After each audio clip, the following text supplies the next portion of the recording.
कल राज्यसभा में बजट पर बात करते हुए वित्त मंत्री निर्मला सीतारमण जी ने मेरे बयान को लेकर काफी कटाक्ष किया और यह भी कहा कि मैंने हाउस को मिसलीड करने की कोशिश करी।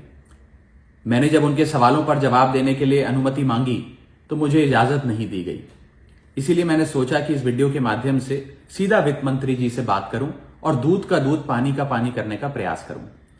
सबसे पहले तो मैंने अपने दिए गए भाषण में जो यूनियन बजट 2025-26 पर मैंने बात रखी उसमें कई मुद्दे उठाए थे, जैसे कि रेल यात्रियों से जुड़े संबंधी समस्याएं, जैसे कि मिडिल क्लास के फाइनेंशियल चैलेंजेस, जैसे कि डोनाल्ड ट्रंप एडमिनिस्ट्रेशन द्वारा लगाए जा रहे ड्यूटीज एंड टैरिफ्स और गिरते हुए रुपए की बात रखी। इन विषयों पर वित्त मंत्री जी ने कोई जवाब नहीं दिया, लेकिन हां, मेरे द्वारा समझाए गए इनकम टैक्स रिबेट के एक उदाहरण को लेकर उन्होंने कई सारे बयान दे डाले।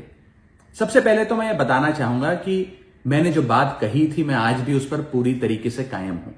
ये 12 लाख रुपए की जो टैक्स रियायत दी जा रही है सरकार द्वारा, ये ना ही टैक्स एग्जेम्पशन है, ना ही टैक्स डिडक्शन है, सिर्फ और सिर्फ टैक्स रिबेट है।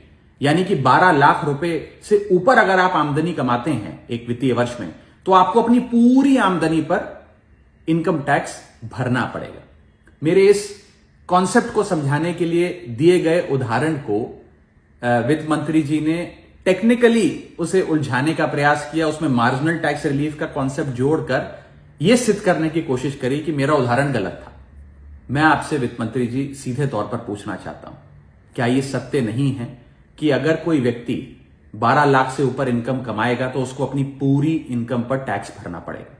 चलिए, मार्जिनल टैक्स रिलीफ 1275 तक आप दे रही हैं। आप मुझे यह बताइए कि अगर एक व्यक्ति 13 लाख रुपए 13 लाख रुपीज एक वित्तीय वर्ष में कमाता है तो उसे अपने पूरे 13 लाख की आमदनी पर अपने स्लैब अनुसार इनकम टैक्स देना पड़ेगा कि नहीं देना पड़ेगा?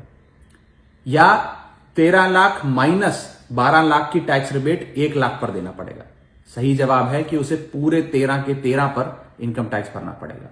मान लीजिए कोई शख्स 12,76,000 रुपए कमाता है साल का, तो उसे पूरे 12,76,000 पे इनकम टैक्स भरना पड़ेगा, ना कि मात्र 76,000 रुपए जो उसने 12 लाख रुपए के ऊपर कमाए।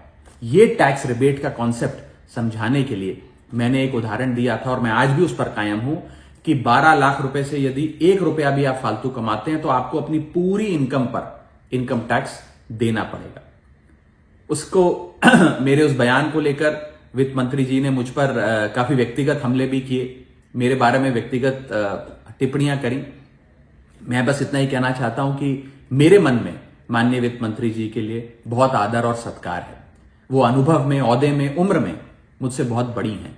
मेरा बस इतना ही कहना है कि आगे से मुझे उम्मीद है कि वित्त मंत्री जी इस प्रकार के व्यक्तिगत बयानों से बचेंगी और सिंपल टैक्स कॉन्सेप्ट्स लाने के लिए जो उदाहरण दिए गए हैं उनको टेक्निकली तोड़ मरोड़ के जनता के सामने प्रस्तुत करने का प्रयास नहीं करेंगी।